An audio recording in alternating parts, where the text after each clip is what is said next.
Seniors, if you take a small white or purple pill every morning to protect your stomach, stop. Before you reach for that tablet today, there is something happening inside you that no one has sat down and explained. No pain is announcing it. No alarm is going off. Your digestion may feel perfectly fine, and that is exactly what makes this so dangerous. Millions of Americans over 60 are taking one of the most commonly prescribed medications in this country: proton pump inhibitors, drugs like omeprazole, pantoprazole, esomeprazole. Every single morning, often for years, sometimes for decades. And while they are doing that, quietly, invisibly, without a single symptom to suggest anything is wrong, their bodies are being depleted of something so fundamental to heart health, nerve function, and cognitive protection that when the damage finally shows up, it often shows up as a stroke, a fall, or a memory that simply stops arriving on time. I want you to stay with me for the next few minutes, because what I'm going to share with you today is something your prescribing physician almost certainly did not discuss when they handed you that first prescription. Hit that subscribe button and turn on notifications, because I share information like this every single week. Information that belongs in every senior's hands before the next refill, not after the damage has been done. Here is what is actually happening inside you, and here is why it matters today. When Margaret first came to her daughter's attention, she was 71 years old, deeply proud of her health routine and doing everything the medical system had told her to do. She had been on a proton pump inhibitor for nearly 9 years, originally prescribed for mild acid reflux that had since resolved, but the prescription had simply continued, renewed automatically at each checkup without much discussion. Margaret walked 2 miles every morning. She ate salmon twice a week. She took her medication faithfully. She felt, by every visible measure, like a woman in control of her health. Then she started forgetting words mid-sentence. Small words she had used 10,000 times. Then her legs started tingling at night, not painfully, just a low, persistent hum that she attributed to the walking, or the cold, or simply getting older. Then came the moment at her granddaughter's birthday party, when she reached for a name she had known for 40 years and found only silence where it should have been. Her daughter, a nurse, ordered a complete blood panel. The results came back, and they revealed something that Margaret's routine checkups had never once tested. Her magnesium level was critically low. Her B12 was in a range that her general practitioner had technically considered normal, but was, in fact, at the low end of a threshold that has been specifically linked in peer-reviewed research to neurological deterioration. And the cause of both deficiencies was sitting on her nightstand every single morning. It was the pill she believed was protecting her. Here is the mechanism, because you deserve to understand exactly what is happening, not just that something is wrong.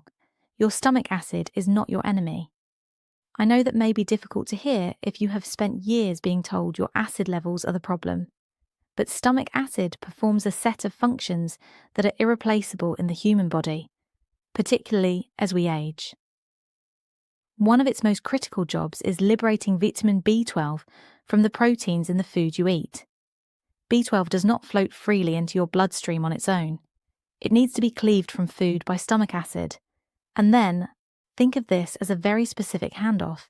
It needs to bind with a protein called intrinsic factor, which acts as its transport vehicle into your intestinal lining. Without that acid-mediated first step, the handoff never happens. The B12 passes through you unused. It is as if a critical delivery truck arrives at the depot, but the loading dock has been shut down. The cargo never gets transferred. The delivery never arrives. Proton pump inhibitors work by suppressing the proton pumps in your stomach lining, the very pumps that produce stomach acid. That is their mechanism, and for short-term management of conditions like active ulcers or severe reflux disease, they are genuinely valuable. The problem arises when they are used long-term, and study after study has confirmed that long-term use is now the norm, not the exception.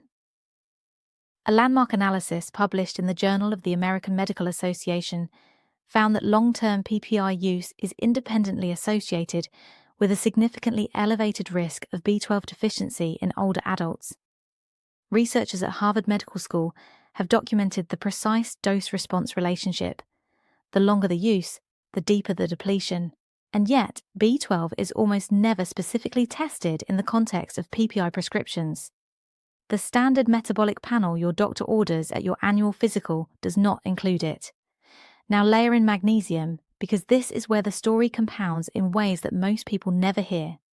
Your gut's ability to absorb magnesium is also acid-dependent. The transporter proteins that pull magnesium across your intestinal lining require an acidic environment to function properly.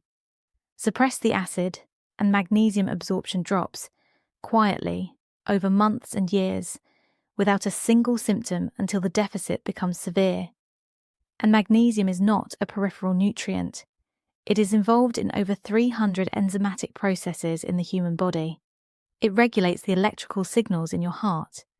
It governs how your arteries expand and contract in response to blood flow. The Cleveland Clinic has described magnesium deficiency as one of the most underdiagnosed conditions in clinical medicine, in part because standard blood tests measure serum magnesium, which only reflects what is circulating in your blood at that moment, not what is actually stored in your tissues and muscles, where 99% of your body's magnesium actually lives. A person can have a normal serum magnesium reading and still be functionally depleted in the tissue reserves that protect cardiac rhythm and arterial flexibility.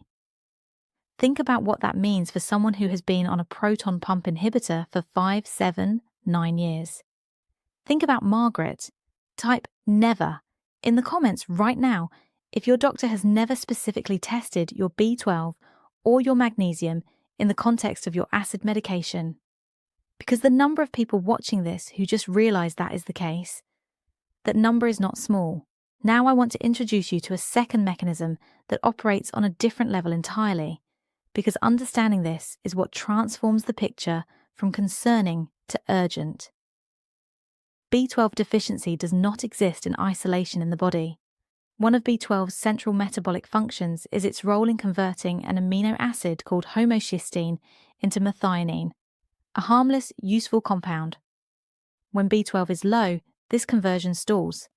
Homocysteine accumulates. An elevated homocysteine, a condition called hyperhomocysteinemia, is one of the most well-documented independent risk factors for cardiovascular disease, stroke, and dementia currently known to science. A study in the New England Journal of Medicine established the relationship clearly. Individuals with homocysteine levels above 14 micromoles per litre face measurably elevated stroke risk. Individuals above 20 are in territory that cardiologists treat as an emergency signal. Homocysteine is a molecule that behaves, in elevated concentrations, like sandpaper against the interior walls of your arteries. Not metaphorically, structurally. It triggers endothelial inflammation. It promotes arterial stiffening. It accelerates the kind of vascular changes that over months and years set the stage for blockage, clotting, and catastrophic cardiac events. And because elevated homocysteine produces no pain, no shortness of breath, no visible symptom of any kind, the person experiencing it has absolutely no way of knowing their arteries are under sustained, invisible attack. This is the picture Margaret's daughter saw when she assembled the full panel, a B12 level just barely above a threshold that had not protected Margaret from the functional consequences of deficiency. A magnesium reading that was technically within range, but at a level that her cardiologist, once consulted, described as the floor, and a homocysteine level of 26 micromoles per litre, nearly double what the research community considers the upper boundary of safety, that her internist of 11 years had never once ordered a test to reveal. She had done everything right. And it was still happening. Now I want to tell you about Robert, because Robert's story is the one I want you to carry with you when you leave this video today. Robert is 68 years old. He had been on a PPI for 6 years for what had originally been a confirmed case of erosive esophagitis. The initial indication was real. The prescription was appropriate. But 6 years later, the original condition had resolved, and the medication had continued. because no one had stopped to ask whether it should. His wife had seen a video much like this one and had quietly printed out a checklist of the tests that long-term PPI users should have. She brought it to his next appointment and, without drama, asked whether these had ever been ordered. They had not. The results, when they came back: B12 at the low end of the functional range, magnesium within technical normal limits but in the lower quartile, and a homocysteine of 19.4 micromoles per litre. Not as extreme as Margaret's number, but far enough above the safe threshold to warrant immediate attention and, critically, far enough in the right direction to be reversible. Robert's doctor stopped the PPI and transitioned him to a less aggressive acid management approach, an H2 blocker used intermittently, which does not carry the same absorption interference profile. He began magnesium glycinate supplementation, a form with superior bioavailability, at a dosage his physician confirmed was appropriate for his kidney function. He added methylcobalamin, the active, neurologically available form of B12, in a sublingual format that bypasses the gut absorption pathway entirely, making the intrinsic factor deficit irrelevant. And folate, because folate and B12 work together in the homocysteine conversion pathway, and supporting one without the other leaves the system incomplete. 8 weeks later, his homocysteine had dropped to 11.2. His B12 was solidly in the mid-range. His wife noticed he seemed sharper. He noticed his legs felt different when he woke up. Not the subtle numbness he had attributed to sleeping position, but genuinely different. He described it to his daughter as feeling like something had been turned back on. The body wants to recover. When you give it what it has been missing, it responds with a specificity that is, honestly, one of the most remarkable things in medicine. So here is what I want you to do, specifically, concretely, starting this week. First, look at your medication list and identify whether you are currently taking a proton pump inhibitor.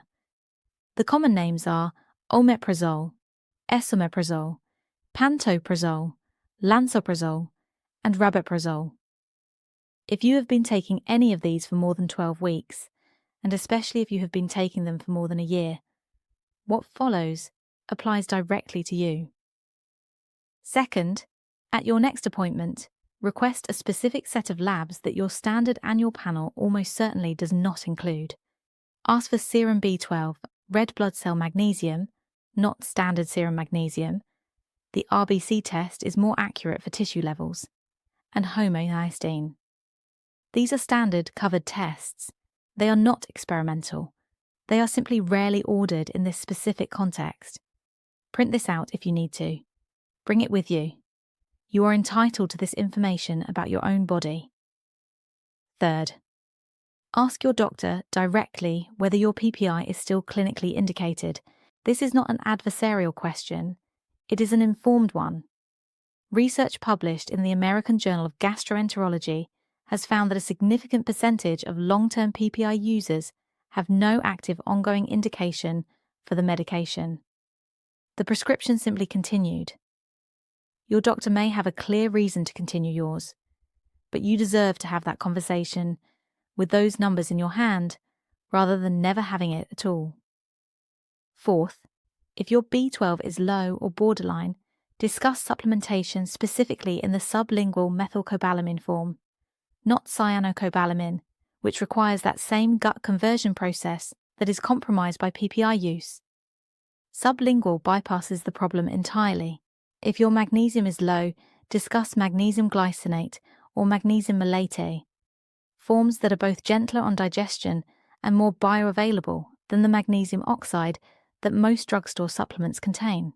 Fifth, if your homocysteine is elevated, ask about the full B vitamin protocol, B12, folate, and B6 together, which has been shown in multiple trials, including landmark work from Oxford's Optima project, to slow the rate of brain atrophy in people with elevated homocysteine by a statistically significant degree. This is not alternative medicine. This is peer-reviewed, replicable, published science. It simply has not made its way into the routine conversation that happens when a PPI prescription gets renewed. Here is what I need you to understand before you go. The most dangerous health risks you will ever face are not the ones that hurt. They are the ones that feel like nothing, or worse, like wellness. Margaret felt fine. Robert felt fine. The supplement on the nightstand feels responsible. The pill that the doctor prescribed feels like protection. And sometimes it is. But protection without complete information is not protection. It is a gap. And in that gap, over months and years, biology does not wait. You are not here because you are reckless with your health. You are here because you are trying to be careful.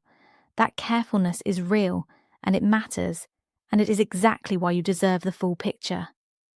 If there is someone in your life, a parent, a sibling, a friend you walk with in the morning, who takes one of these medications, share this video with them today. A share costs you nothing.